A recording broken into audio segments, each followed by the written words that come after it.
So, Mark and Sarah Vancouver is an online fashion store presenting itself as a family-run Canadian boutique that's been operating for 15 years, with clothing, bags, shoes, and other women's fashion.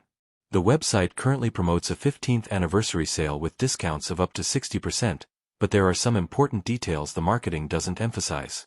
The biggest concern is the store's online history. Independent research reports that the domain was registered on May 21, 2026, which doesn't line up neatly with the site's claim that Mark and Sarah Vancouver has been operating for 15 years. I'd also look carefully at the reviews and company information.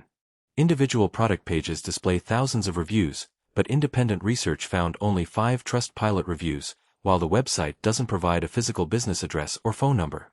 So, is Mark and Sarah Vancouver a scam?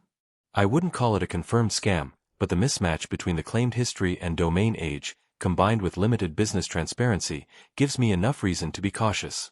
Overall, I'd verify the company behind the store, look for independent customer experiences, and use a payment method with strong buyer protection before placing an order. Thanks for watching. Don't forget to like and subscribe for more videos.